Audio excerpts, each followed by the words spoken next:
আপনার কি বারবার ডায়রিয়া কিংবা পেটের সমস্যা হচ্ছে? পেটের যন্ত্রণা, গ্যাস অথবা ব্লোটিং, বমি বা বমি বমি ভাব, বারবার ডিসেন্ট্রি বা আমেশার কারণে লুজ মোশন এবং সেই সাথে রক্ত বা মিউকাস বেরিয়ে আসছে, এমনকি আপনার মলদ্বারে বা ভালভাতে প্রচুর চুলকাচ্ছে, কিংবা আপনার স্টমাকে যন্ত্রণা কিংবা স্টমাকে একটা ব্যথার অনুভূতি তৈরি হচ্ছে। কখনো কখনো আপনি দেখছেন যে আপনি খুব ক্লান্তি অনুভব করছেন এবং ওজন ধীরে ধীরে কমে আসছে, এমনকি আপনার মলের সঙ্গে কৃমি বেরিয়ে আসছে।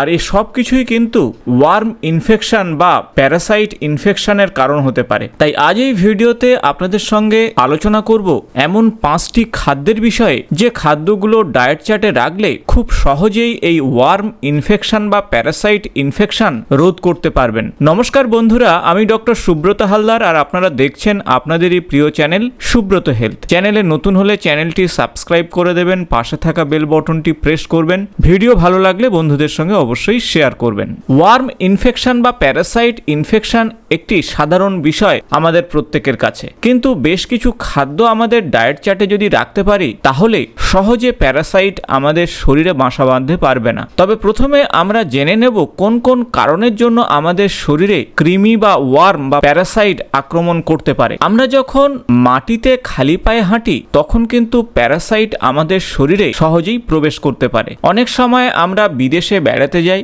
এবং সেখানে বেশ কিছু খাদ্য রয়েছে যেগুলো বুঝে বা না বুঝে খেয়ে ফেলি, আর সেখান থেকেও কিন্তু প্যারাসাইট আসতে পারে, খাদ্যের মাধ্যমে কিংবা জলের মাধ্যমে। সেই সাথে আপনার গৃহের ফুড এবং ওয়াটারের অর্থাৎ পানীয় জলের যদি সঠিকভাবে মেনটেন না করেন, অর্থাৎ পুয়ার স্যানিটাইজেশন যদি হয়, সেক্ষেত্রেও কিন্তু আপনার শরীরে কৃমির সম্ভাবনা বাড়তে থাকবে। পুয়ার হাইজিন কিংবা বাচ্চাদের ক্ষেত্রে এই প্যারাসাইট ইনফেকশন সব থেকে মারাত্মক হতে পারে, বা একটু বেশি বয়সেও কিন্তু এই সমস্যা হতে পারে। অনেক সময় রোগ প্রতিরোধ করার ক্ষমতা কম থাকলে বা HIV অর্থাৎ এইডস এর রোগীদের ক্ষেত্রে প্যারাসাইট ইনফেকশন বা কৃমির ইনফেকশন খুব সহজে হতে পারে। আর এই ইনফেকশন যদি মারাত্মক হয় তাহলে অবশ্যই আপনারা ডাক্তারবাবুর পরামর্শ নেবেন এবং পরামর্শ অনুযায়ী ওষুধপত্র খেয়ে আপনারা নিজেকে সুস্থ রাখবেন। তবে তার আগে বলবো, যাতে সহজে শরীরে প্যারাসাইট না আসে বা কৃমির জার্ম বা জীবাণু না আসে,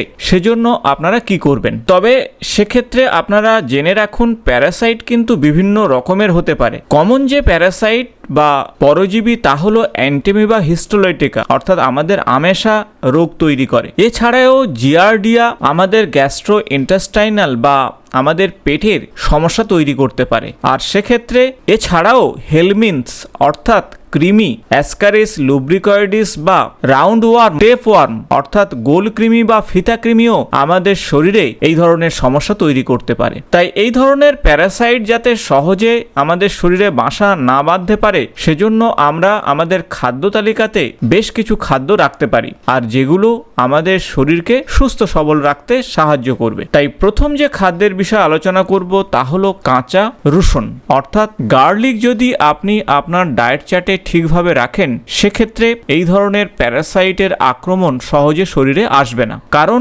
গার্লিক বা রসুনের মধ্যে রয়েছে অ্যালাসিন, আর অ্যালাসিন আমাদের শরীরে প্যারাসাইটের বিরুদ্ধে প্রতিরোধ করার ক্ষমতা গড়ে তুলবে। তাই প্রতিদিন 1 কোয়া বা 2 কোয়া কাঁচা রসুন আপনারা ছোট ছোট করে কেটে ডায়েট চার্টে রাখুন, আর তাহলেই দেখবেন আপনার শরীরে একটা প্রাকৃতিক রোগ প্রতিরোধ করার ক্ষমতা গড়ে উঠবে। দ্বিতীয় যে খাদ্যের কথা বলবো তা হলো পামকিন সিডস অর্থাৎ কুমড়োর বীজ। কুমড়োর বীজের মধ্যে রয়েছে প্রাকৃতিক উপাদান, যে উপাদান প্যারাসাইটকে মারতে পারে। এর মধ্যে থাকা অ্যামাইনো অ্যাসিড, যাকে আমরা কিউকার বিটাসিন নামে চিনি, এবং সেই উপাদান প্যারাসাইটকে প্যারালাইজ করতে সাহায্য করবে। তাই কাঁচা মিষ্টি কুমড়োর বীজ আপনারা ডায়েট চার্টে রাখলে সেক্ষেত্রে 8টি বা 10টি দানা প্রতিদিনের ডায়েট চার্টে রাখুন, আর তাহলেই কিন্তু এই প্যারাসাইটের আক্রমণ সহজে দূর হবে। তৃতীয় যে খাদ্য উপাদানের কথা বলবো তা হলো পেঁপে এবং পেঁপের বীজ। পেঁপে আমরা কাঁচা অথবা পাকা অবস্থায় খেয়ে থাকি, কিন্তু পাকা পেঁপের মধ্যে থাকা যে কালো বীজ, সেই বীজ ভালোভাবে শুকিয়ে ডাস্ট করেও যদি আমরা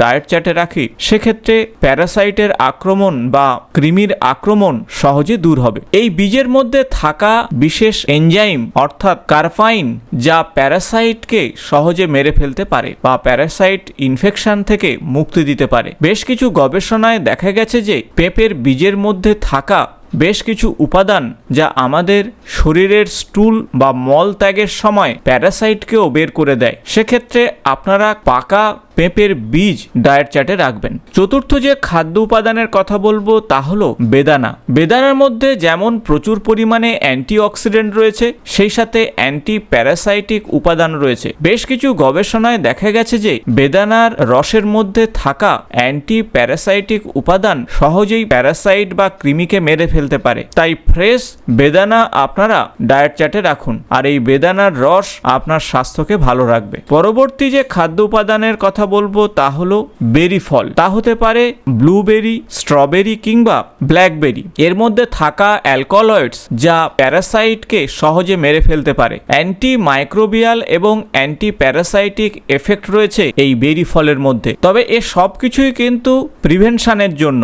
যদি আপনার শরীরে মারাত্মক কোনো প্যারাসাইটের আক্রমণ হয় বা কৃমির আক্রমণ হয়, তাহলে অবশ্যই আগে ডাক্তারবাবুর পরামর্শ নেবেন এবং তারপরে আপনি এই ন্যাচারাল ফুডগুলি ডায়েট চার্টে রাখবেন। আর আগামী ভবিষ্যতে সহজে প্যারাসাইট আপনার শরীরে বাসা বাঁধতে পারবে না। সেই সাথে যে যে কারণগুলোর জন্য প্যারাসাইট আমাদের শরীরে আসতে পারে সেগুলোকে অবশ্যই বন্ধ করবেন। সঠিকভাবে খাদ্য ধুয়ে এবং যে খাদ্যগুলো সঠিকভাবে সিদ্ধ করে খাওয়া উচিত সেইভাবে খাবেন। এই খাদ্যগুলো ছাড়াও আপনারা ডায়েট চার্টে অবশ্যই প্রোবায়োটিক রাখতে পারেন। প্রোবায়োটিক্সের মধ্যে রয়েছে ল্যাক্টোব্যাসিলাস, আর এই ল্যাক্টোব্যাসিলাস কিন্তু ডাইজেস্টিভ ট্র্যাককে আরো হেলদি করবে এবং এর মধ্যে থাকা বিভিন্ন প্যারাসাইট সহজে দূর হবে।